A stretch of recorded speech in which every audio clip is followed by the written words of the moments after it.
নমস্কার সকলকে।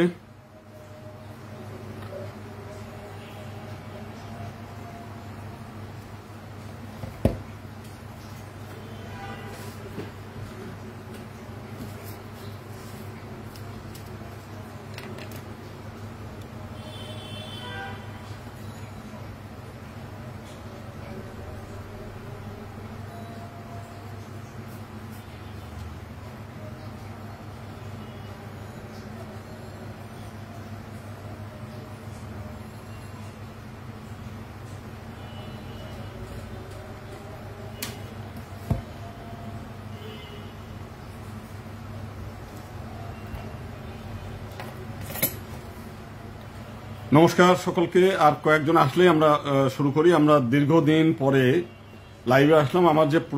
আমার যে পেজ ছিল সেই পেজটা তো কতগুলো কুলাঙ্গার, হিন্দু সমাজের কুলাঙ্গার, আমরা অন্য কুলাঙ্গার বলি না, তারা নষ্ট করেছে। তো নষ্ট করার কারণে যে কারণে আমি কোনো লাইভে যেতে পারি না। এখন দুর্ভাগ্যের কথা আর কি বলবো। আমার ব্যক্তিগত জীবনে ব্যক্তিগত কথা দিয়ে শুরু করি। কখনোই চাটুকারিতা করি নাই, চামচামি করি নাই, মিথ্যা বলি নাই, ব্যক্তিগত কোনো সুবিধা নেওয়ার চেষ্টা করি নাই। এই 5ই আগস্টের পরে এই সরকারের কাছ থেকে সবচাইতে বেশি সুবিধা আমি নিতে পারতাম। 1991 সালে বিএনপি ক্ষমতায় আসাকালে, 2001 সালে বিএনপি ক্ষমতায় থাকাকালেও সুবিধা নিতে পারতাম। আওয়ামী লীগের গত 15 বছরও আমি সুবিধা নিতে পারতাম। কেউ কোনোদিন বলতে পারবে না যে কারো কাছ থেকে কোনো ধরনের সুবিধা, কোনো ধরনের চাটুকারিতা, তেল মর্দন, চামচামি, মানে কোনো কিছু আমি কখনো করিনি। 5 তারিখে পরে আমার কিছু বক্তব্য নিয়ে অনেকেই অনেক কথা বলেছে। পরে আমি চ্যালেঞ্জ ছুড়ে দিয়েছিলাম যে আমার কোনো বক্তব্য যদি মিথ্যা হয়, প্রতিটি বাক্যের জন্য 1 লাখ কোটি টাকা দেবো। আসেন, আমার বক্তব্যটার ভিডিও আছে, ভিডিও নিয়ে আমার সামনে আসেন। 7 বার করে বলছি লাইভে আসে, কিন্তু কেউ বলেনি। এবং আজকেও আবার বললাম, যারা গালাগালি করেন, যারা অনুযোগ করেন নানাভাবে, কেউ আমার সেই গোপালগঞ্জের আমার ছবি নিয়ে, শাহবাগে আমার ছবি নিয়ে অপদস্থ করেছেন যারা, তাদেরও আহ্বান জানাই, আসেন, চ্যালেঞ্জ করেন, আমার এই ভিডিও নিয়ে আসেন, আরো সাক্ষী শপথ নিয়ে আসেন, 1 লাখ কোটি টাকা দেব। এবং আমি যা বলেছি পরবর্তীকালে সেই কথাগুলি ইউনূস সাহেবের প্রেস সচিবও বলেছে, ইউনূস সাহেব বিদেশে গিয়েও সেই কথা বলেছেন, সেনাবাহিনীর তরফ থেকে সেই কথা বলেছে, পুলিশ ইনভেস্টিগেশন করেছে সারা বাংলাদেশে, সেও কথাও বলেছে। কই তাদের তো কেউ কুশপত্রিকা দাহ করেন না, তাদের ব্যাপারে একটা সংবাদ সম্মেলন তো বললেন না যে আপনারা ইউনূস সাহেব মিথ্যা বলতেছেন। কই এখন তো বড় বড় সমাবেশ কেউ কিছু করেন না। 5 তারিখের ঘটনায় এই যশোরের মতো কি 20টা বাড়ি এক জায়গা থেকে আগুনে পুড়েছিল? বাংলাদেশে কোনো হিন্দু বাড়িতে এরকম আগুনে দাউ দাউ করে জ্বলেছে এমন কোন ঘটনা ঘটছিল? তো 5 তারিখের ঘটনায় যদি এইরকম 20টা বাড়ি একসঙ্গে না পড়ে, তখন যদি আপনি লাখ লাখ লোক নিয়ে রাস্তায় নামেন, এখন কেন রাস্তায় লাখ লাখ লোক নিয়ে রাস্তায় নামেন না? ধরেন আমার পিছনে লোক নাই, সবাই তো বলছেন যে আপনারা বয়কট করলাম, আপনারা সরিয়ে গেলাম। আমরাই প্রথম মানববন্ধন করেছি, সংখ্যায় কম করেছি, আমরা একটা ওপেন ডেতে করেছি, যে কয়জন পেয়েছি সেই কয়জন দিয়ে প্রথম প্রতিবাদ শুরু করেছি। পরবর্তীকালে সেই হিন্দু জাগরণ মঞ্চ একটা আছে, কি জোট, তারা তো 41টা সংগঠন মিলে একটা জোট, আরো কয়েকটা মিলে প্রায় 100 সংগঠন মিলে সেদিন একটা মানববন্ধন করেছে। সে অনুপাতে আমার লোক বেশি। আমরা তো একটা সংগঠনের, আমাদের শুধু ছাত্র মহাজোটের একটা ডাকে প্রোগ্রাম হয়েছে, সেখানে যুব মহাজোট করে নাই, স্বেচ্ছাসেবক মহাজোট দেয়নি, আমরা মূল মহাজোটেরও ছিল না। তো যাই হোক, আমি যে বিষয় নিয়ে আমরা আলোচনা করতেছিলাম সেই বিষয়টি নিয়ে বলি। এই গত কিছুদিন যাবৎ আমরা কি দেখতে পাচ্ছি, সারা দেশে, যশোরে তো বাড়ি, মানে 20টা বাড়ি পড়লো, সেখানেও সেই বিএনপির সমর্থকদের দ্বারা, সেখানে একজন বিএনপির নেতা হত্যা হয়েছে। যিনি হত্যা করছে তার সঙ্গে তার বিরোধ হবে, হত্যার জন্য মামলা হবে, খুনের মামলা হবে, সারা বাংলাদেশে যা হয়। কিন্তু গ্রাম ধরে সমস্ত হিন্দু বাড়ি পূর্বে কেন? এই ব্যাপারে বিএনপি নেতাদের ভূমিকাটা কি? ঠিক একই ঘটনা ঘটেছিল 2001 সালের নির্বাচন পরবর্তী ভোলা থেকে আরম্ভ করে, ভোলা, বরিশাল থেকে টোটাল গোপালগঞ্জ, ঝালকাঠি, বরিশাল, হাজার হাজার হিন্দু বাড়ি পুড়েছে। বিএনপির নির্বাচনে বিএনপি জিতার পরপরই এই ঘটনা ঘটেছে। সেই ঘটনার কিন্তু বিএনপি কোনো বিচার করে নাই। এটা নিয়ে বহু মিছিল আমরা করেছি। এখনকার অনেকের ইয়াং ছেলে পেলে আছে, তারা তো মানে মনে করে না, 2-4 জন আবার উটকো বিএনপি নেতা হয়ে গেছে। শেখ কি বলে জিয়াউর রহমানকে দেখলাম গতকাল একেবারে পূজা উলুধ্বনি দিয়ে ফুল দিয়ে তার ছবিতে একেবারে পূজা পার্বণ শুরু করে দিয়েছে। এর মধ্যে আবার দেখলাম যে এই ট্রেনে তখন বলছে কয়েক ছাত্র দলের একটা কতগুলো নেতা আর কি নতুন নেতা হয়েছে, সে বলছে এই ঘটনা দিয়ে অনেকের বুক জ্বলবে। আরে বেটা, তুই হিন্দু ছেলে, তোর বুক জ্বলে না? কাল দেখলাম হচ্ছে সেই নারায়ণগঞ্জের শীতলা মন্দিরে প্রার্থনা করছে, তার মধ্যে একজন হচ্ছে গুঁড়া আওয়ামী লীগের নেতা, আমাদের সংগঠনে ছিল। শুধু আমি আওয়ামী লীগের সমালোচনা করি, আওয়ামী লীগের বিভিন্ন দুর্নীতির কথা, বিভিন্ন জায়গায় হামলা লুটপাট অগ্নিসংযোগের কথা বলে আওয়ামী লীগের দোষারোপ হয়ে যাচ্ছে। এই দুঃখে, প্রাণের দুঃখে, না উনি আওয়ামী লীগ করেন, বঙ্গবন্ধু তার জাতির পিতা, বঙ্গবন্ধু ছাড়া তার চলে না, বঙ্গবন্ধু অসাম্প্রদায়িক চেতনার মানুষ, বঙ্গবন্ধু হচ্ছে হিন্দুদের ভাগ্য বিধাতা, তারে নিয়মিত পূজা করা উচিত। সেই লোক একজন অ্যাডভোকেট মানুষ, সেই লোক দেখলাম যে এখন জিয়াউর রহমানের জন্য উনি মন্দিরে প্রার্থনা করতে, মানে ভণ্ডামি। আমরা সেই ধানমন্ডি 32-এ আমি যাব না, আমি বলছি ভাই উনি তো আমাদের কোনো দেবতা না, উনি আমাদের কোনো মহাপুরুষ না, উনি আমাদের হিন্দু সমাজের জন্য কোনো কল্যাণকর কিছু করে নাই। উনি ইসলামিক ফাউন্ডেশন করেছে, মাদ্রাসা বোর্ড করেছে, উনি সেই ওই যে বিশ্ব ইজতেমা করেছে, উনি মানে কি বলছে যে জোয়া মদ এগুলো হারাম, মানে এগুলো নিষিদ্ধ করেছে, ইসলামের জন্য যা যা করা সবই করেছে। হিন্দুদের যেটা পূর্ববঙ্গ শাশ্বত সমাজ ছিল হিন্দু ইউনিভার্সিটি, সেটা ধ্বংস করেছে, হিন্দুদের সম্পত্তি এনিমি প্রপার্টি করেছে, রাজাকার আলবদর আল শামসের জমি এনিমি করে নাই, শুধু হিন্দুদের সম্পত্তি এনিমি প্রপার্টি করেছে। তো উনার জন্য উনার গলায় আমাদের মালা দিতে হবে কেন বলেন? কি কারণে আমরা দিতে হবে? না উনি জাতির পিতা। আমি বললাম যে হিন্দুদের জাতির পিতা শেখ মুজিব হবে কেন? হিন্দু জাতির পিতা ব্রহ্মা স্বয়ং, সৃষ্টি প্রলয় ধ্বংস সেখান থেকে পরবর্তীকালে যেটা আমাদের আছে। আমার ধর্মের মূল তত্ত্ব থেকে বাদ দিয়ে আর 1971 সালে বাঙালি জাতি হয়েছে। মহাভারতের মধ্যে বাঙালি জাতির কথা বলা আছে, বিভিন্ন পুরাণের মধ্যে বাঙালি জাতির কথা বলা আছে। তো সেগুলো বাদ দিয়ে সেই মহাভারতের সময় যে বাঙালি, সে বাঙালি বাদ হয়ে গেল। তো এইটা করার পর ওনারা সেই অখুশি। এখানে এক ছিল কি বলে গুরু আর কি, মানে ভণ্ড গুরু যারা বলে, মানে হিন্দু মহাজোটের নাম দিয়ে দেখেন এখান থেকে চলে গেছে, যাই আবার যাতে এটার সঙ্গে গুতোগুতি করা যায় সেই জন্য হিন্দু মহাজোটের নাম দিয়েই করে, অথচ তারা প্রথমে জনশক্তি ঐক্যজোট করছিল। তো ভণ্ডামি আমরা দেখলাম এসব দিকে। তো আজকে এখন দেখেন সেই সারা বাংলাদেশে আবার এইখানে তপন মজুমদার, তিনি হলো হিন্দু কল্যাণ ট্রাস্টের ভাইস চেয়ারম্যান হয়েছে আর কি। এই ভদ্রলোকের আপনারা এই ট্রাস্টের চেয়ারম্যান হওয়ার আগে কেউ বলতে পারবেন যে বাংলাদেশের কোথাও কোনো হিন্দু নির্যাতন নিয়ে কিংবা কোনো হিন্দুদের কল্যাণকর কোনো কিছু করেছে? আমরা এই সরকারের কাছে আহ্বান জানিয়েছিলাম, যেহেতু এটা বিএনপির সরকার না, আওয়ামী লীগের সরকার না, অতএব হিন্দু কল্যাণ ট্রাস্টের যারা ট্রাস্টি, এরা বাংলাদেশের যতগুলো ধর্মীয় সংস্থা আছে, প্রণব মঠ আছে, রামকৃষ্ণ মিশন আছে, গৌরীয় মঠ আছে, ইসকন আছে, এই সমস্ত যারা হিন্দু ধর্মকে চর্চা করে, হিন্দু ধর্ম প্রচার প্রসার ঘটায়, তাদের থেকে বেছে নিয়ে তাদের দিয়ে এই ট্রাস্টি বানান, যাতে তারা হিন্দু সমাজের কল্যাণ কিছু করতে পারে। কই তা তো করে নাই। তারা জোর করে, আমি যেটা শুনেছি পরবর্তীকালে তার পিএসএ বলছে না, জোর করে তারা নিয়েছে। সারা জীবন হচ্ছে কোনোদিন হিন্দু ধর্মের চর্চা করে না, কিন্তু যখনই সুযোগ পাইছে আর কি জোর করে সেই ট্রাস্টের। আজকে সেখানে দেখলাম যে খুব সুন্দর করে ওয়াজ নসিহত করছে ঢাকেশ্বরী মন্দিরে গিয়ে, যে আপনারা এখানে রাজনীতির আখড়া বানায় ফেলছেন। তা আপনি রাজনীতির আখড়া বানাইছে রমনা কালী মন্দিরে, আপনারা কি করছেন?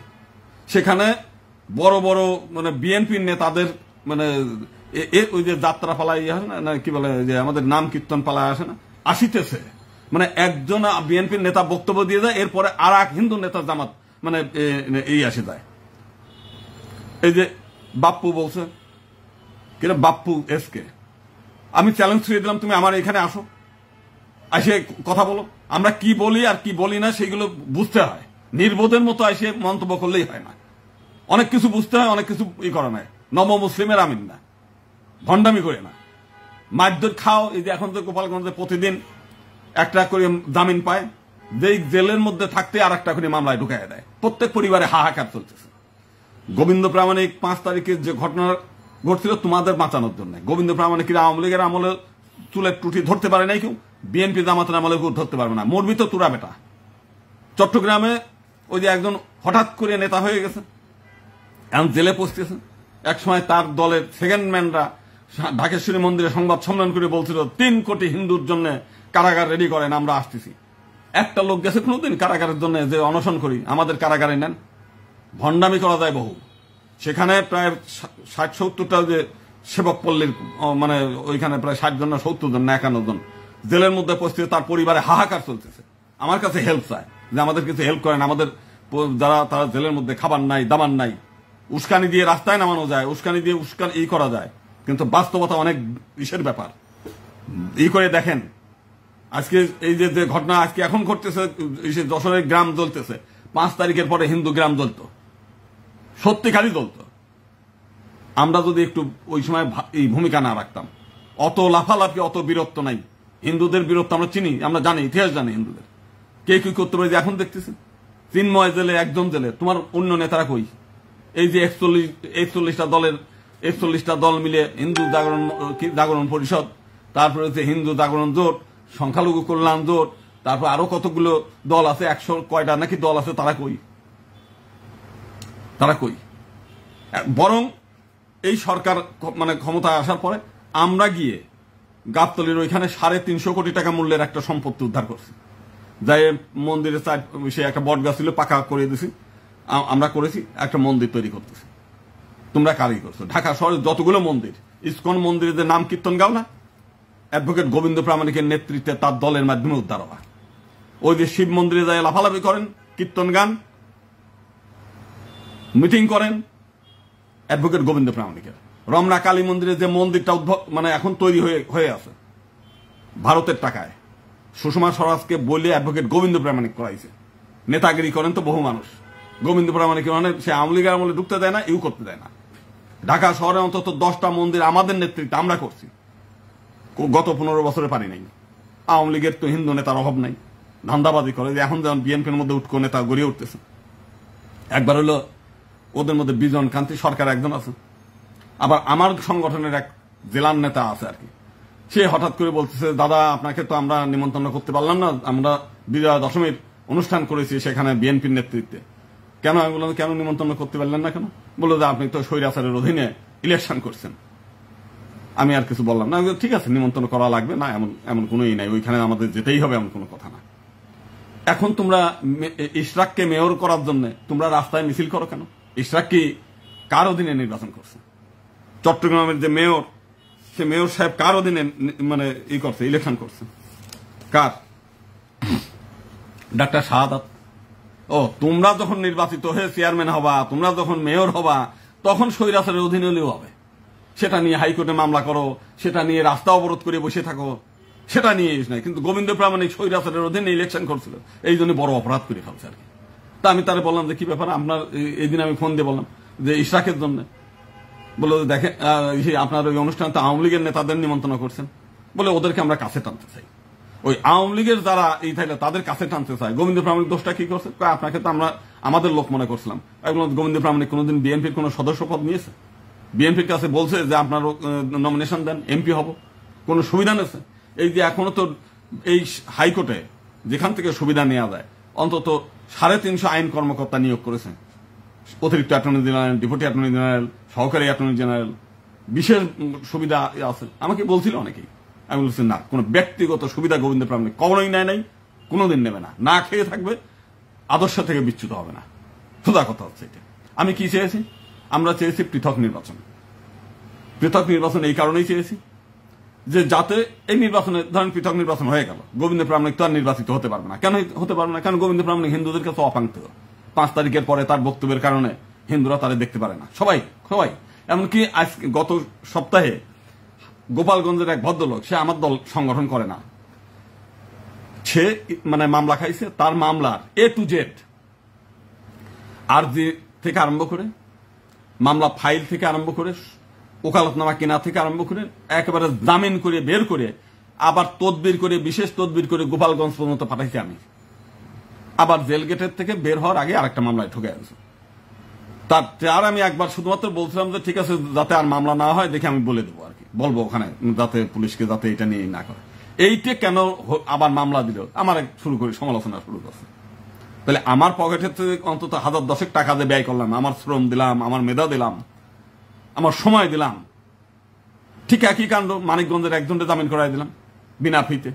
মঠবাড়িয়ার একজন বিনা ফিতে মামলা করে দিলাম, কোনো পয়সা ছাড়া, বরং আরো সেখানে 9,500 টাকা ব্যয় করছে ব্যক্তিগত। সে আবার আমার সংগঠনের নেতা, যে কারণে ব্যয় করা লাগে। সে কারাগার থেকে বললো যে আপনি বের হয়ে আসলে আপনারা দেবো, এখন পর্যন্ত দেয়নি। এইরকম এই 5 তারিখের পরে অন্তত কমপক্ষে 25 থেকে 30 জন লোকের বিনা ফিতে আমি মানে জামিন করাই দিছি। তাতে কিন্তু লাভ হয়নি। কেন লাভ হয়নি? ওই আমার সর্বশেষ বলতেছে, দাদা আমাদের তো সারা জীবন বিএনপি জামাতের এজেন্ট বলছে, এখন তো আমরা কোনোই সুবিধা পাইলাম না, আমরা হিন্দু কল্যাণ ট্রাস্টের একটা মেম্বার হইতে পারতাম। মানে এত কিছু করিয়ে দেওয়ার পরেও তাদের আকাঙ্ক্ষা, সে কিন্তু কৃষক লীগের আবার সভাপতি ওখানকার। কিন্তু হিন্দু মহাজোট করে আমার 2-1টা বক্তব্য তাদের কাছে হয়েছে, তাদের কথা শুনতে হয়েছে। এই জন্য এখন আবার আকাঙ্ক্ষা যে আমরা কিছুই পাইলাম না। সবসময় ব্যক্তিগত পাওয়াটা হলো তাদের কাছে বিষয়। তা না হলে আজকে দেখেন দেবতার মতো একজন নেতা, যে মানে দলের নেতা, সে দলের নেতা বিএনপির দ্বারা, বিএনপি এ পর্যন্ত কতবার ক্ষমতায় ছিল? জিয়াউর রহমান ক্ষমতায় ছিল, বিএনপি 3বার, খালেদা জিয়া 3বার প্রধানমন্ত্রী ছিল। বলতে পারবেন যে হিন্দুদের জন্য এই কল্যাণকর জিনিসটা বিএনপি করেছে? কিছু করেছে? কিচ্ছু করেনি, কিচ্ছুই না। বরং 2001 সালে এবং 1991 সালে যখন বাবরি মসজিদকে কেন্দ্র করে ঘটনা ঘটে, তখন শেখ হাসিনা তার আমার ফাঁসি চাই বইতে আছে, সে নিজে নির্দেশ দিয়ে, নিজের টাকা দিয়ে সারা বাংলাদেশের হিন্দুদের, মতিউর রহমান রেন্টুর নেতৃত্বে সারা বাংলাদেশের হিন্দুদের বাড়ি ঘরে হামলা করছে, অগ্নিসংযোগ করছে, লুটপাট করছে। বিএনপি কিন্তু তখন ক্ষমতায়, ইচ্ছা করলে বিএনপি কিন্তু সেগুলোর বিচার করতে পারত।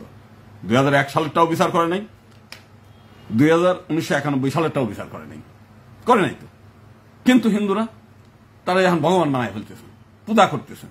আরে যখন গেছে সেই বিজয়া দশমীর অনুষ্ঠানে, মানে উচ্ছ্বসিত, আমরা তো যাইনি, আমার নেমন্ত্রণ করেও নাই, আমরা যাইও নাই, আমাদেরকে তারা মানে খাঁটি বিএনপি মনে করে না। আচ্ছা, ভালো কথা, কোনো দরকার নেই, আমরাও অত আকুতি মিনতি নাই, তার সঙ্গে দেখা করতেই হবে।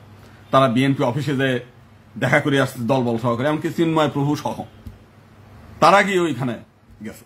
বিভিন্ন জনে যারে পারছে তারাই ভগবান বানায় ফেলতেছে। আমরা যাইনি, আমরা কারোর কাছে যাইনি, কোনো ধর্ণা দিই।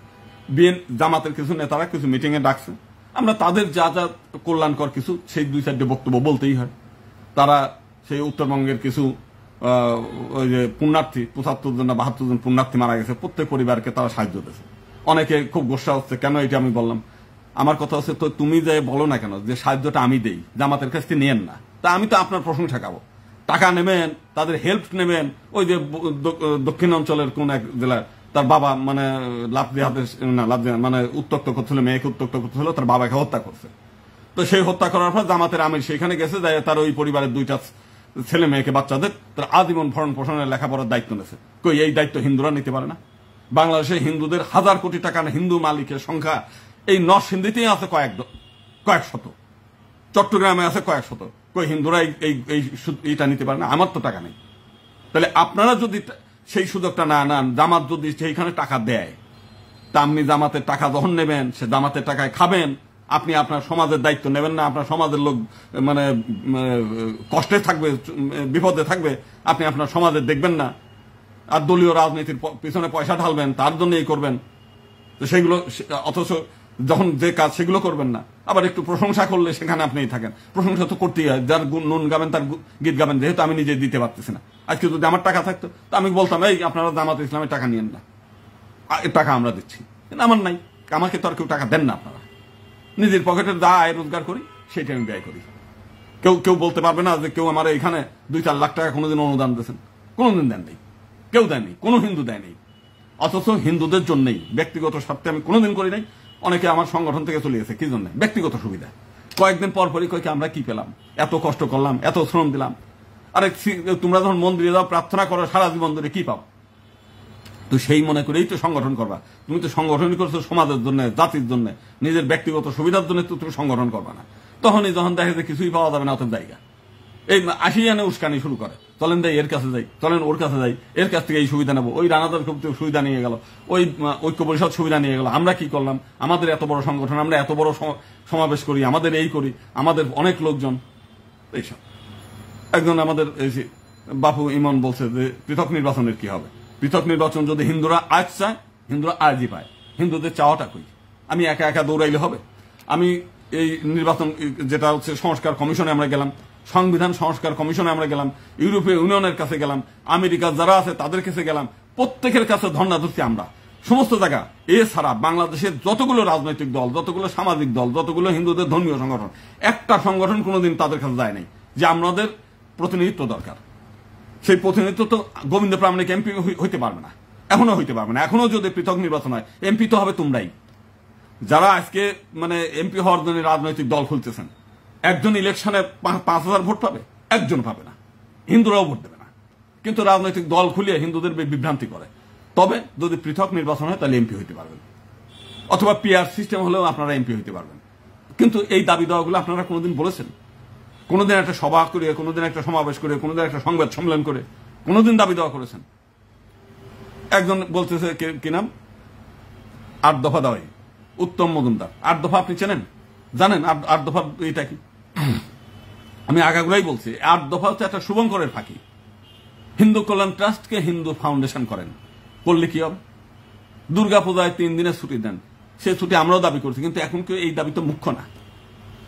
সংস্কৃত কলেজকে মানে কলেজের শিক্ষকদের বেতন ভাতা বাড়ান, এটা তো যদি আপনি এমপি হন আপনি তো পার্লামেন্টে মানে বিল তুলে আপনি সবই করতে পারেন। আপনি হিন্দু কল্যাণ ট্রাস্টে ফাউন্ডেশন বানাইতে পারেন, আপনি দুর্গাপূজায় 3 দিনের ছুটি চাইতে পারেন, আপনি সংস্কৃত কলেজের এইটা চাইতে পারেন, আপনার মানে সংখ্যালঘু কমিশন চাইতে পারেন। সংখ্যালঘু কমিশন দিয়ে কি হয়? এই যে এখন যে রাষ্ট্রপতি শাহাবুদ্দিন সাহেব, উনি এক সময় কমিশন ছিল না? এই যে 2001 সালের মানে ভোলা সহ সমস্ত জায়গায় যে হিন্দুদের উপর হামলা হয়েছে, লুটপাট হয়েছে, অগ্নিসংযোগ হয়েছে, সেইটার জন্য আমরা হাইকোর্টে মামলা করছি। হাইকোর্টে যখন সরকার কিছু করে নাই, হাইকোর্টে মামলা করলে হাইকোর্ট থেকে হয়েছে মানে তদন্ত কি বলে 3 সদস্য বিশিষ্ট একটা কমিশন করছে। কমিশন করে বলছে যে রিপোর্ট পেশ করেন। 25,000 নির্যাতনের ঘটনা রিপোর্ট হয়েছে, সেইখান থেকে 20,000 বাদ দিয়ে দিয়েছে। যেখানে যেখানে বুঝতেই পারেন যে যদি মানে যে রাজনৈতিক দল করে তাদের লোক জড়িত থাকে সেগুলো বাদ দিয়ে 5,000 ছিল, সেই 5,000ও হাইকোর্টে জমা দিয়েছে, সেইটা গেজেট করতে বলছে, সেগুলোর বিচার হয়নি। আপনার কমিশন এখন এটা নিয়ে কমিশন চায়। অথচ 1 দফা যদি আজকে যদি পৃথক নির্বাচন হয়, কালকে আপনারাই এই পার্লামেন্টে আপনারা যদি এখন ওই 500 সিটের আসন হয় 75 জন এমপি পার্লামেন্টে ঢুকতে পারবেন।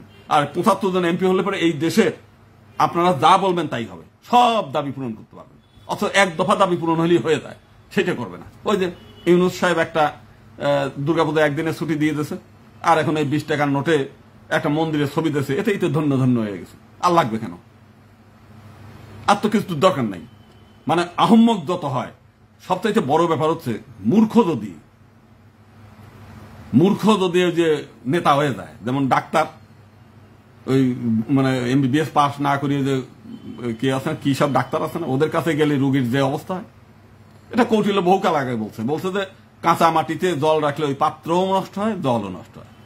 আজকে চিন্ময় নিজে শুধু জেলে না, চিন্ময়ের জন্য ওইখানে চট্টগ্রামের 100 মানুষ দুর্ভোগে, সারা বাংলাদেশের 100 লোক দুর্ভোগে, মানুষের চাকরি গেছে, মানুষের এখন নতুন করে চাকরিও পাবে না। ইতিহাস জানতে হয়, ত্রিকালদর্শী হইতে হয়। আজকে আমি 1991 সাল থেকে রেগুলার, আর তার আগে যদি থাকে 1985 সাল থেকে এই সংগঠনের ব্যাপার নিয়ে নানাভাবে চিন্তা ভাবনা করেছি, নানাভাবে, এবং অন্তত কমপক্ষে 20,000 বই পড়ছি, ইতিহাস, দর্শন, মানে কিভাবে কি হয় সেই সব বিষয়গুলো নিয়ে। এখনো পর্যন্ত আমার ঘরের মধ্যে যতগুলো বই আছে, এই বাংলাদেশে পড়া তো দূরের কথা, এই বইগুলো মানুষ চোখেও দেখে নাই। হিন্দু ধর্মের যত গ্রন্থ আছে, হিন্দু ইতিহাস যত আছে, মুসলিম মানে ইতিহাস আছে, কি বলে হাদিস আছে, মুসলিম ইতিহাস, ভারতের ইতিহাস, সমস্ত কিছু থেকে আরম্ভ করে এ পাশ থেকে আরম্ভ করে ওই সমস্ত কিছু মূল টেক্সট যা আছে সব A to Z আমার ঘরের মধ্যে যা আছে, এগুলো অনেকে পড়া তো, কোনো নেতার তো পড়া তো দূরের কথা, চোখেও দেখে নাই, নামও শোনে নেই।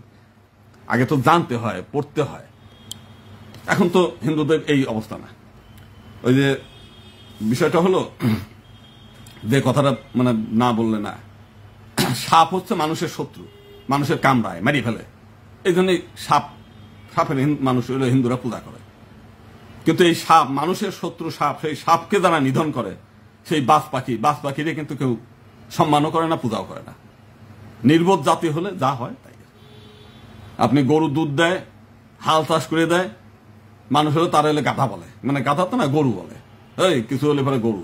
কিন্তু সিংহ মানুষে কামড়ায়, হামলা করে, হুমকি দেয়, যার দ্বারা ক্ষতি হয়। এই জন্য সিংহ হলো মানে ছেলে কার কয়, এটা হলো সিংহের বাচ্চা, বাঘের বাচ্চা।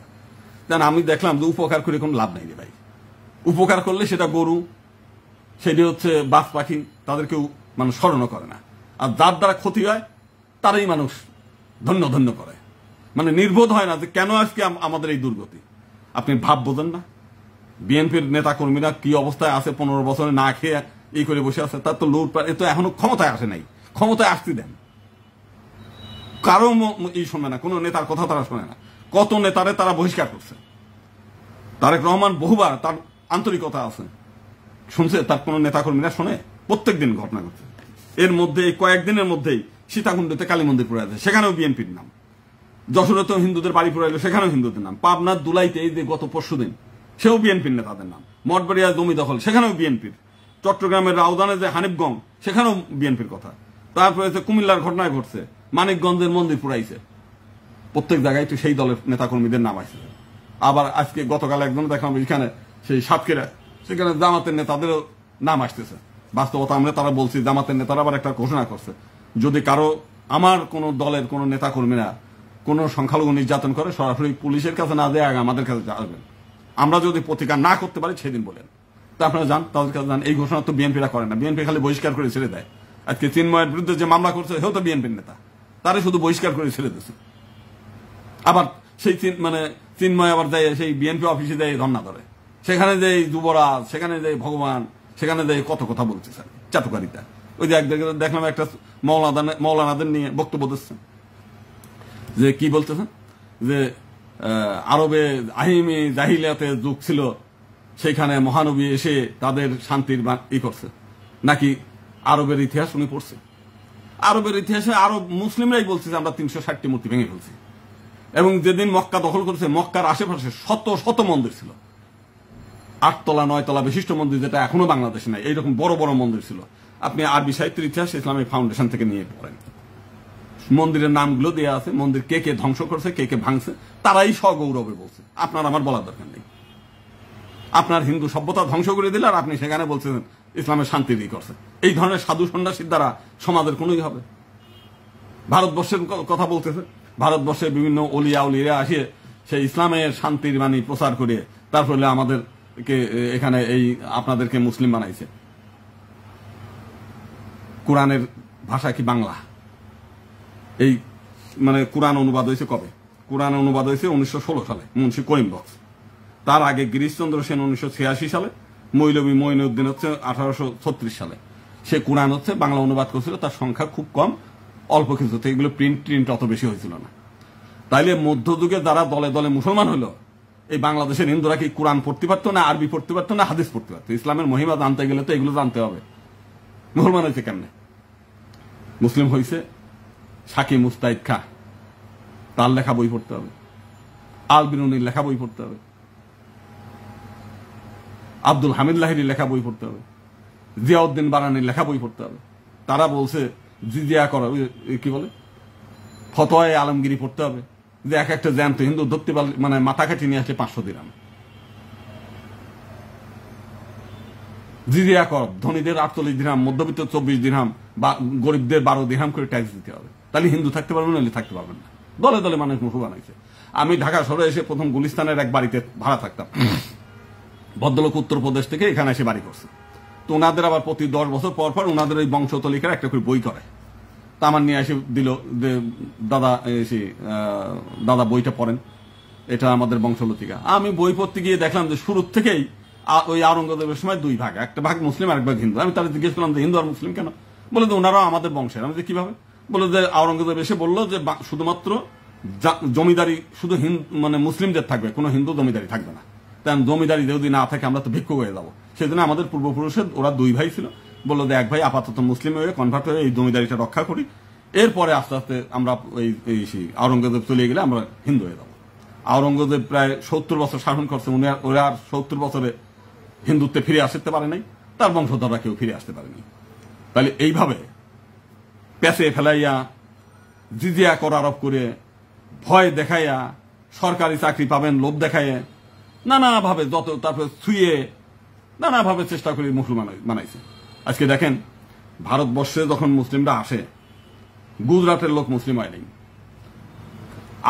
একেবারে সেই দিল্লি, খোদ দিল্লি, যেখানে মুসলিমরা সিংহাসন গাড়িয়ে বসছে আর কি, তার আশেপাশে উত্তরপ্রদেশ, সেখানের লোক মুসলিম হয় নাই, মধ্যপ্রদেশের লোক মুসলিম হয়নি, বাংলা লোক মুসলিম হয়েছে কেন? বাংলা লোক মুসলিম হয়েছে যে এরকম আর এক সাধুর পাল্লায় ঘুরে। আজকে অনেক সময় অনেকে শুনলে খুব কষ্টই পাবেন, বাস্তবতা কি। চৈতন্য যখন হচ্ছে দক্ষিণ ভারতে, দাক্ষিণাত্যে যখন কৃষ্ণদেব রায় সহ উড়িষ্যার যে রাজা সেই রুদ্র প্রতাপ রায়, তারা একের পর এক সংগ্রাম করতেছে মুসলিম মুসলিমকে যে দখলদার, সেই দখলদারকে ঠেকানোর জন্য বিশাল বাহিনী তৈরি করতেছে, ঠেকাচ্ছে। হঠাৎ করে চৈতন্যদেব এসে একেবারেই এইসব যুদ্ধ বিগ্রহ বাদ দেন, সব কৃষ্ণ নাম করেন। এবং কৃষ্ণ নাম করতে গিয়ে যখন দেখছে, মুসলিমরা দেখলো যে এখানে বিশাল তার একটা বাহিনী তৈরি হয়ে গেছে, তো বাহিনী না একটা জোট তৈরি হয়ে গেছে। তখনও পর্যন্ত 90% বেশি লোক হলো হিন্দু, 99% হিন্দু। তো ওনারা হুসেন শাহ দেখলো যে অবস্থা তো খারাপ, এরা তো হিন্দুরা এক হয়ে যাচ্ছে। তাকে রাজ দরবার, তখন হচ্ছে মুকুন্দ, তারপরে রূপচাঁদ, রূপ এবং সনাতন গোস্বামী, এরা হচ্ছে হুসেন শাহ হচ্ছে প্রধানমন্ত্রী, কেউ অর্থমন্ত্রী, কেউ হচ্ছে দবিরে খাস। তো একটা মিটিং করছে যে চৈতন্যদেবকে গৌড়ে নিয়ে আসতে হবে, সম্বর্ধনা দেওয়ার কথা বলে তাকে গ্রেপ্তার করতে হবে, তাকে এখানে গুপ্ত ঘাতক দিয়ে মেরে ফেলতে হবে, তাহলে পরে হিন্দু জাগরণটা বন্ধ হয়ে যাবে। মুসলিমরা তো সাধারণ হিন্দু আন্দোলনটাকেও খুব ভয় পায়। আমাদের হিন্দু মহাদেশটা একটা ক্ষুদ্র সংগঠন, সেইটাই 3 ভাগ করার জন্য নানাভাবে গোয়েন্দারা গ্রুপিং করিয়ে ফেলছে, পয়সা দিচ্ছে, তোমরা সংগঠন করো, ওই হিন্দু মহাজোট নামেই করবা, আলাদা নামে করেন কেন করবা, এইগুলো করে গ্রুপিং করছে। এরা তোমার এমপি বানাবো, তোমার এমপি মন্ত্রী বানাবো, এই সমস্ত আর কি এরাও করছে। পরের পয়সায়, যেমন সেই সময় 5 তারিখের পরের পয়সায় বিশাল আন্দোলন হয়েছে, লোকজন চলে গেছে, খাবার দিলে আর গাড়ি ভাড়া দিলে আর কয়টা পয়সা দিলেই নেতা হয়ে যাওয়া যায়। হিন্দুরা তো এই এখনো পর্যন্ত বিএনপি হয়ে যাচ্ছে ওই জন্যই, যে ওই লোভ পায় যে কিছু পাবো, আশায় থাকে। এমপি তো হওয়ার সম্ভাবনা নাই, ওই যে হিন্দু কল্যাণ ট্রাস্টের থেকে কেউ 10,000 টাকা পাবো, কেউ 5,000 টাকা পাবো, এই জন্যই পুজো দেন, তারা ভগবান বানায় ফেলেন, তার জন্যই করেন। এরা জিম্মি করে রাখতেও পছন্দ করে, বিএনপিও জিম্মি করে রাখতে চায়। বাইতুল মোকাররম এর কমিটি কিন্তু আবার ওরা বিএনপি করণ করে না, শলাকিয়া মাদ্রাসা, তারা কিন্তু বিএনপির ওখানে পাত্তা পায় না, কিন্তু হিন্দুগুলো লাফায় যায় ওইখানে এইগুলো করতে চায়, বুঝছেন।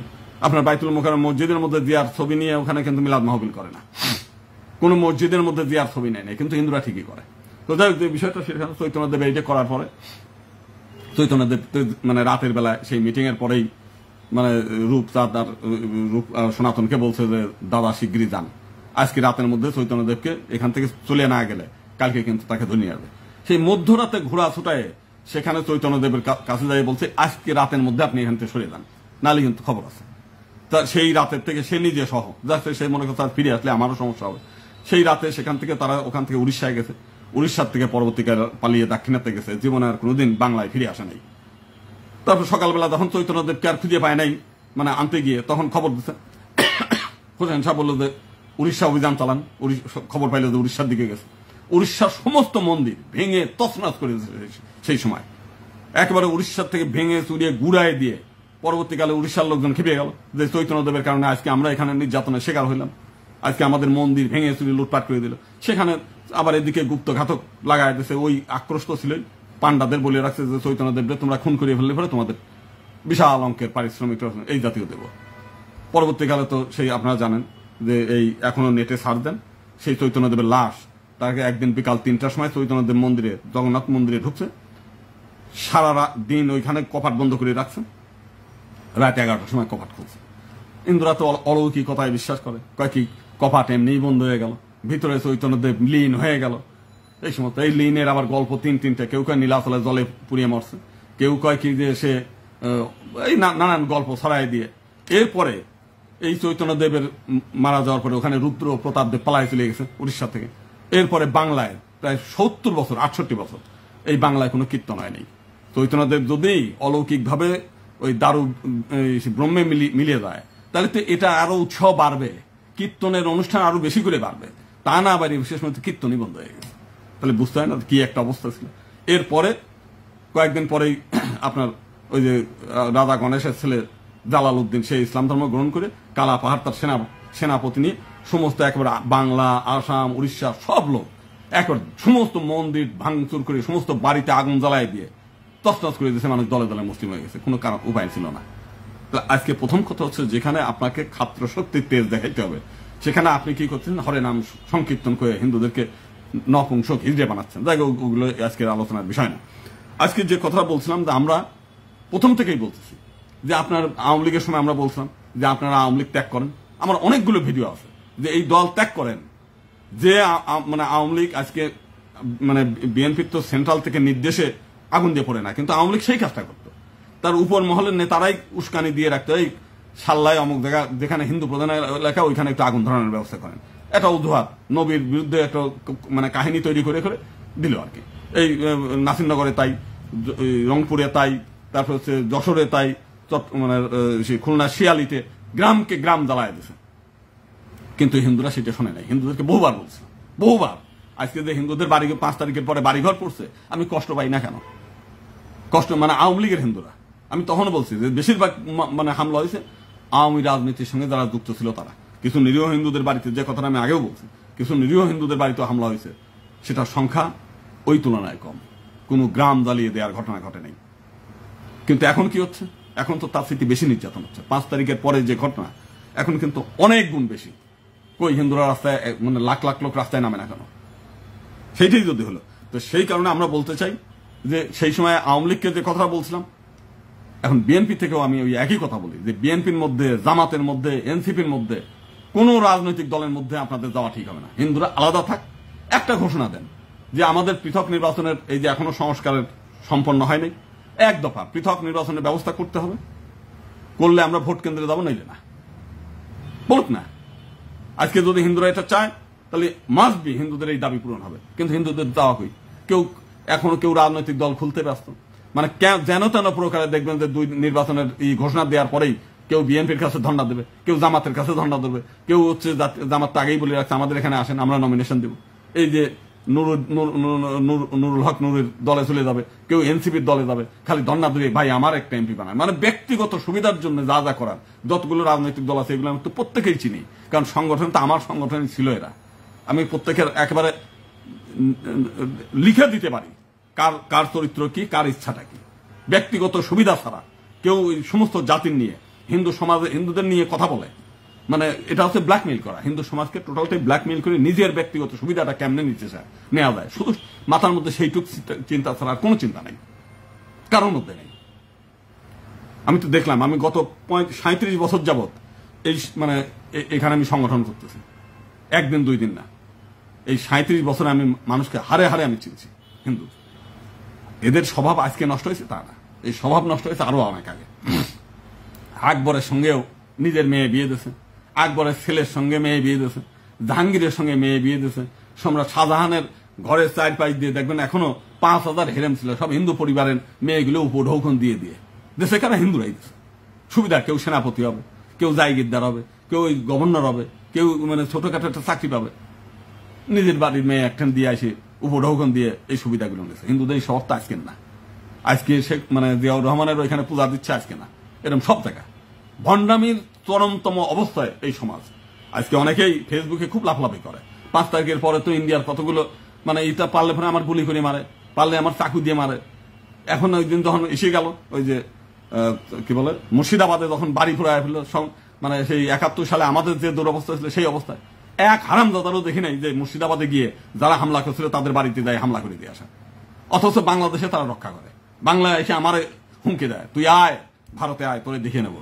কেন তোমার নিজের দেশের এই করতে পারো না? ওইখানে বসে ফেসবুকে চট্টগ্রামের থেকে তুই আয়, তোরে আমরা মানে লাশ পুরায় ফেলবো। আমার কতগুলো ছবি টবি দিয়ে এই করলো। কই এখন চট্টগ্রামের মানুষ এই দুর্দশার মধ্যে আছে। সীতাকুণ্ডে 2 দিন আগে আগুন দিয়ে পুরাইলো, কই যাস না কেন? যারা পুরাইছে তাদের বাড়িতে আগুন ধরাই দেয় না, সেটা নাই। মানে আমার ফেসবুক বন্ধ করে, এই বন্ধ করে দিয়ে মানে হুঙ্কার দেয় রাম সেনা। আরে বাপরে বাপ, রাম সেনারা রাবণের বিরুদ্ধে যুদ্ধ করছে। একদিন ঘোষণা দেখলাম যে কিনা ওই যে এই ভট্টাচার্য, নামও ভুলে গেছে, এই যে জার্মানিতে বসে বসে ভিডিও বানায়, তো তার হলো এই বন্ধ করে দেবে। কই মাগু দেখলাম না তো কারো বন্ধ করে দেয়, সে তো চালাচ্ছি পিনাকি ভট্টাচার্য। মানে একটা কিছু হইলেই হয়। আওয়ামী লীগের যে চেতনা, এখান থেকে 1 চুল পর্যন্ত হিন্দুরা সরিয়ে গেছে। যে কটা ওখান থেকে সরিয়ে আছে চট করে আবার বিএনপির মধ্যে ঢুকে গেছে। তো সেই কারণে আমরা যে কথাটা আজকে আমরা বলতে চাই, এখনো অনেকেই মানে সেই সময় কি একটা অবস্থা, রংপুরের থেকে চিন্ময় দাসরে হোটেল থেকে বের করে দিয়েছিল, ওই দিন হয়েছে ভূমিকম্প, এই মানে এই হলো চিন্ময় দাসকে হোটেল থেকে বের করে জন্য ভূমিকম্পে কাটতেছে। ঢাকার শহীদ মিনারে আমার এখানে আপনি সন্ধ্যার সময় যান, দেখেন বঙ্গভবনের সামনে যেখানে গাছপালা আছে সেখানে এমনি পাখিরা হলো উপর দিয়ে ঘুরে বেড়ায়। হ্যাঁ, পাখিরা স্বাগত জানাচ্ছে, শঙ্খচিল্লা প্রভুরে স্বাগত জানাচ্ছে। কেন এখনো চট্টগ্রামের কারাগারটা ভূমিকম্পে ধসে যাইতে পারে না? না পারে না, যে প্রভুরে আটকায় রাখছে। 2 দিন আটকানোর পরে প্রভু কেমনে খাবে, প্রভু নিরামিষাহারী, প্রভুর রান্না হবে কিভাবে, কই এখন তো সব বন্ধ হয়ে গেছে। মানে এত আতলেমি একটা সমাজের মধ্যে আর আমরা কখনো দেইনি। বাস্তবতা নাই, কোনো বাস্তব চিন্তা নাই, পড়াশোনা নাই, জ্ঞান নাই, উদ্ভট। মানে একটা ফেসবুকে লিখলেই কোনো কিছু হলে একটা ফেসবুকে একটা স্ট্যাটাস দিলে এই মানে এ কি করে, ও কি করে, তারে বলেন যে আসেন প্রেস ক্লাবের সামনে আসেন, আমরা বিক্ষোভ করি, দেখেন খুঁজে পাওয়া যাবে না। 5 তারিখের পরে একজন আমার সঙ্গে তর্কাতর্কি শুরু করলো, এইরকম মন্দির করতেছে। আমি বললাম যে আমি তো খালি ওই কথা বলি নাই, আমি তো আপনাদের হাতে হাতে ত্রিশূলও রাখতে বলছিলাম, কই রাখছেন? সেটা তো রাখেন নাই। বলছিলাম মন্দিরগুলো পাহারা দেন, কয় মন্দির পাহারা দিচ্ছি। আমি বললাম কি আপনি এখন পাহারা দিচ্ছেন? কয় হ। আমি বললাম আপনি ভিডিও অন করেন, আমি দেখি আপনি মন্দিরে আছেন কিনা। তারপরে অন করে না, কয় কিনা আমার তো এখন 4-5 জন বসে এক জায়গায় গল্প করতে, যে কোনো একজনটা বলেন আপনি তো অনলাইনেই কথা বলতেছেন আমার সঙ্গে, একটু খুলে দেখি। একটু পরে কয় কি আমরা তো ঢাকায় থাকি, আমাদের লোকজন ওইখানে পাহারা দিচ্ছে। মানে যত প্রকার ভণ্ডামি, যত প্রকার মিথ্যাবাদী, যত প্রকার সবগুলোর মধ্যে আমার হিন্দু সমাজের লোকজনের মধ্যে বিদ্যমান আছে, যেগুলো রাজনৈতিক মানে সংগঠন করে। মানে এক একটা মনে হয় তারা মানে দিগ্বিজয়ী, মানে আলেকজান্ডার দ্য গ্রেট আর কি, এর চাইতে বড় বড় নেতা সব। আপনি কাজে নামান। সেদিন একজন দেখলাম অনলাইনে কথাবার্তা বলছে, আমার প্রত্যেকটি ইউনিয়নে কমিটি, গ্রামে গ্রামে কমিটি, কিন্তু ঢাকা শহরে কোনোদিন 100 লোক নিয়ে একটা সভা করতে আমরা দেখি নাই। ওই বিদেশের কাছে কিছু টাকা আনার জন্য গল্প ছড়াই দিল।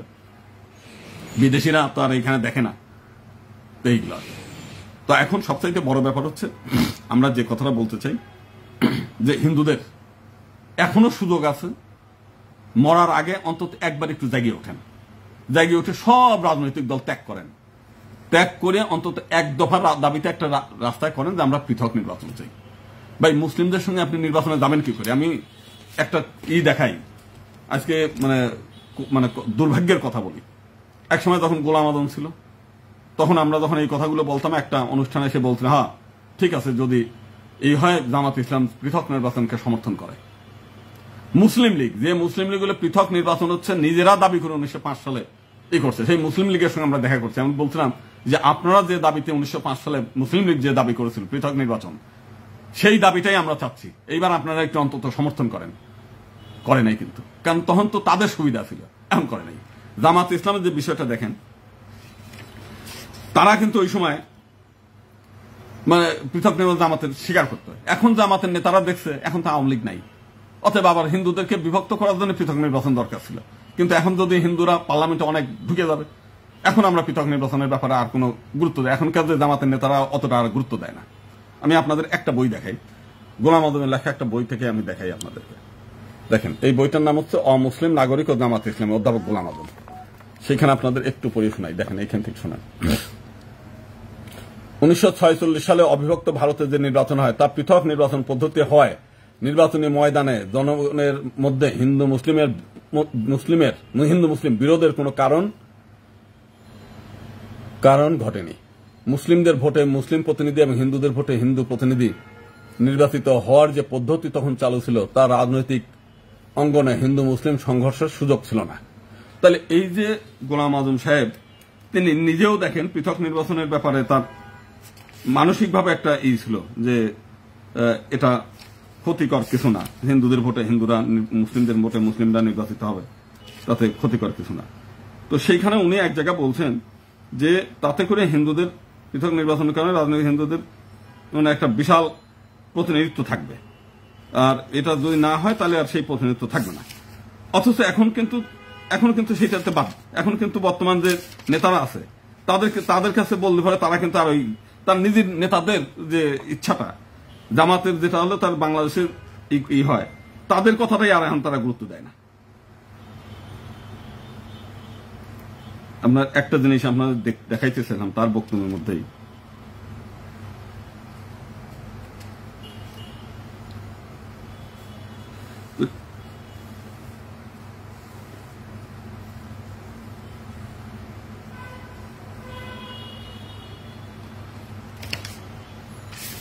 তো এখন ওইখানে মানে সেখানে গোলাম আজমও স্বীকার করছে যে পৃথক নির্বাচন থাকলে হিন্দুরা অনেকগুলো পার্লামেন্টে অনেকগুলো সিট পায়, এবং 1954 সালে যে নির্বাচনে সেই নির্বাচনে কিন্তু দেখা গেল যে হিন্দুরা অনেকগুলো 72টি সিট ওই সময় 72টি, চারটেখানি কথা, যেখানে জামাত ইলেকশন করলে ওই সময় মানে নিজেরা করলে 2টা সিট পাইতো, বিএনপির সঙ্গে করলে 18-20টা, সেখানে হিন্দুরা এককভাবে 72টি সিট পাইতো।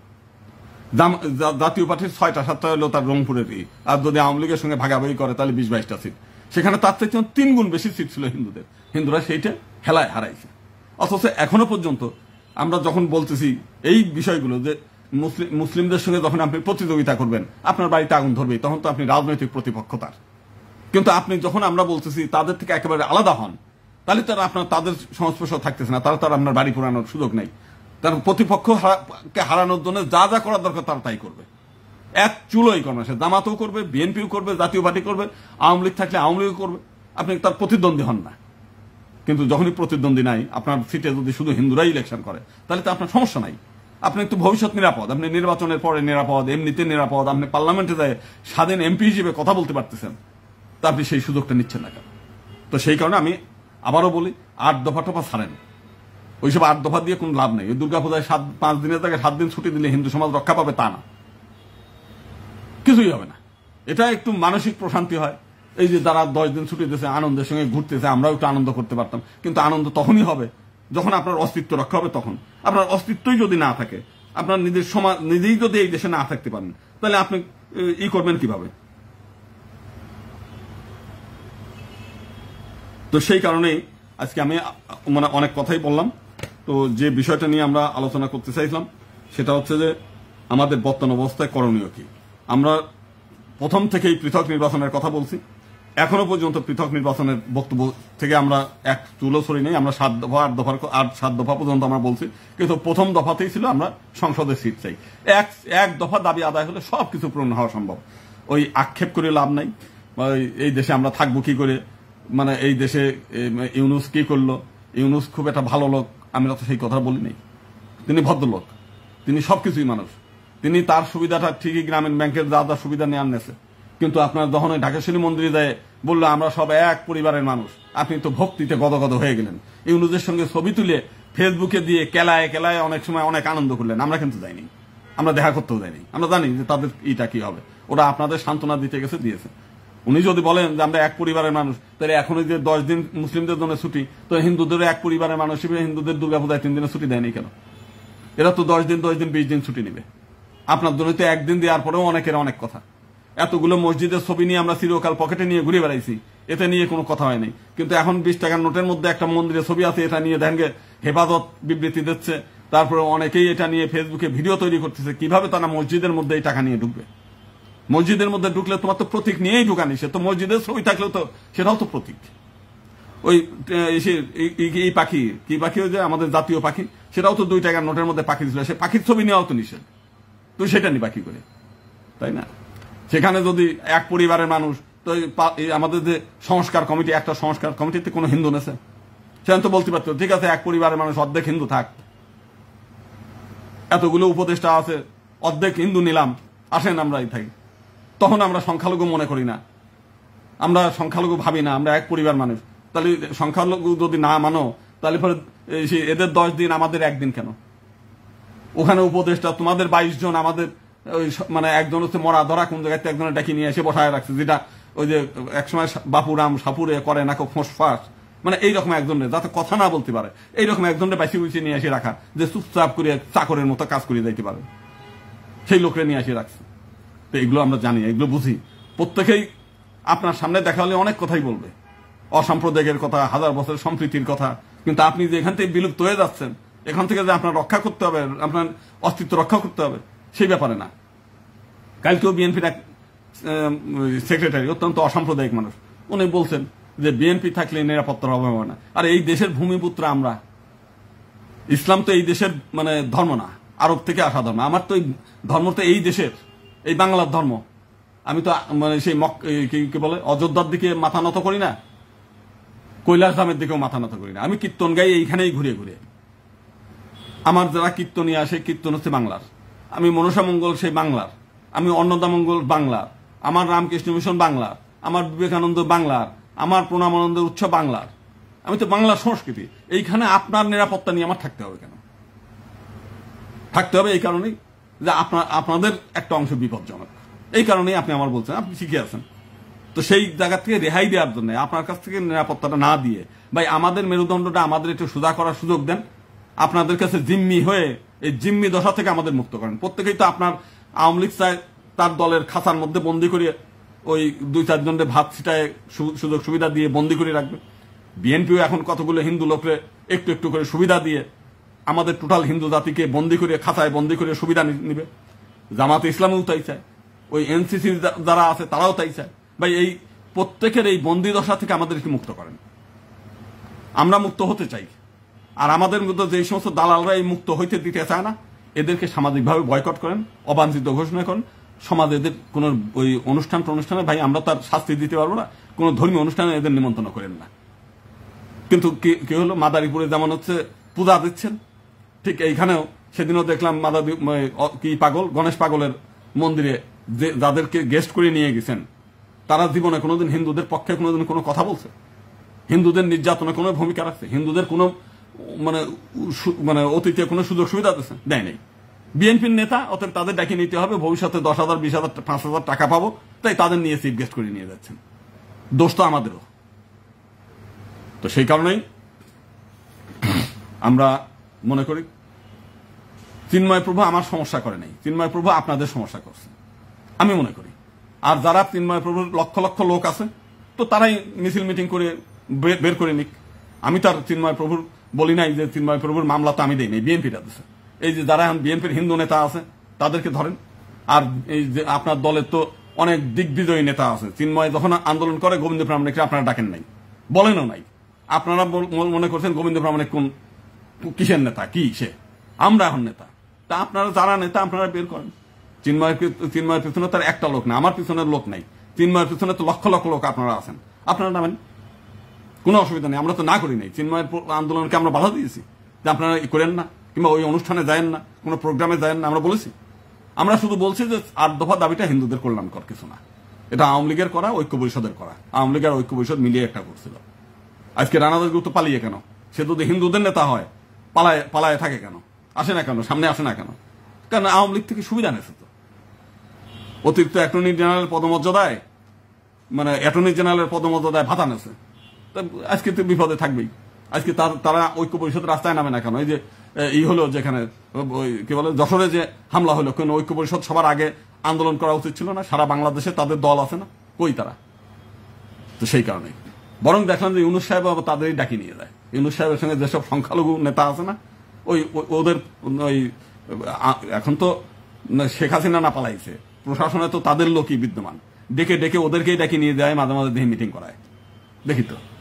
তো সেই কারণে চিন্ময় আমার কোনো ক্ষতি করে নাই। চিন্ময়ের কারণে ক্ষতিগ্রস্ত হয়েছে চট্টগ্রামের মানুষ, চিন্ময়ের কারণে ক্ষতিগ্রস্ত হয়েছে সারা বাংলাদেশের হিন্দুরা।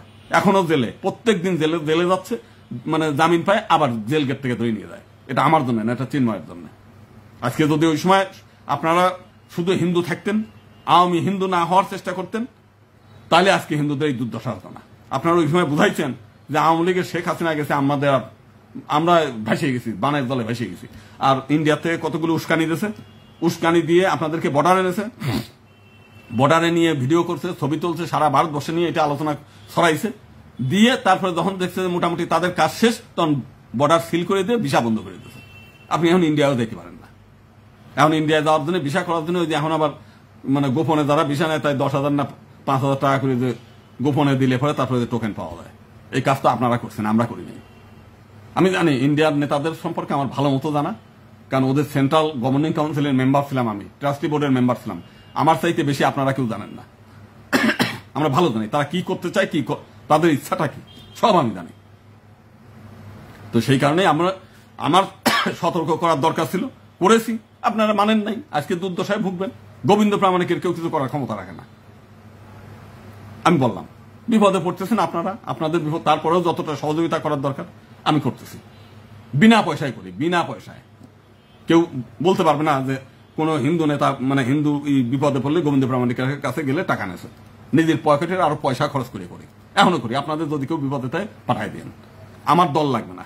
আপনি আওয়ামী লীগ করেন, বিএনপি করেন, জাতীয় পার্টি করেন, জামাত করেন, যে দল করেন কিংবা দল করেন না, আপনি হিন্দু মানুষ বিপদে পড়ছেন। আমার গালাগালি পাচ্ছেন যারা, আমার ছবি নিয়ে ওই যে রাস্তায় অপদস্থ করছেন যারা, তারাও আসেন, বিপদে পড়লে আসেন, শুধু হিন্দু হিসেবে আসেন, আমি আপনাদের হেল্প করার জন্য আমি প্রস্তুত আছি আইনগতভাবে। এমনি কোনো অর্থনৈতিক হেল্প দেওয়ার সামর্থ্য আমার নাই, আমার কিছু করানোর নাই। তো অনেক অনেক ধন্যবাদ সকলকে। আমি চাই যে শুধুই হিন্দু হন, আওয়ামী হিন্দু, বিএনপি হিন্দু, জাতীয় পার্টি হিন্দু, জামাতি হিন্দু কিংবা ওই যে এনসিপি হিন্দু, এইসব বাদ দিয়ে শুধু হিন্দু হন। এটি হচ্ছে আমার সর্বশেষ আবেদন। আর একটা বাক্যই বলেন যে আপনাদের মুসলিমদের ভোট, মুসলিমদের ভোটে তারা নির্বাচিত হোক, হিন্দুদের আলাদা করে দিক। আপনাদের সঙ্গে আমরা প্রতিযোগিতা পারবো না, বিরোধে পারবো না, মারামারি করে পারবো না। আপনারা হাজার বছর ধরে এটা ঐতিহাসিক পরীক্ষিত সত্য, যখন 100% হিন্দু ছিলাম তখন আমরা তাদের সঙ্গে বিরোধ করে পারি নাই, যখন 50% হিন্দু ছিলাম তখন আমরা তাদের সঙ্গে বিরোধ করে পারি নাই, এখন আমরা 8%, আমরা কোনোদিনও পারবো না। অতএব তাদের সঙ্গে দ্বন্দ্ব সংঘাতে লিপ্ত নয়, হিন্দুদের আলাদা করে দেন। আমরা আলাদাভাবে আমাদের প্রতিনিধি পার্লামেন্টে পাঠাই, সে স্বাধীনভাবে পার্লামেন্টে হিন্দুদের পক্ষে কথা বলুক। আমাদের সংখ্যানুপাতে যে কয়টা চাকরি হয় ওই কয়টাই দেন, আমরা বেশি নিতে চাই না, একেবারে পৃথকভাবে। নমস্কার।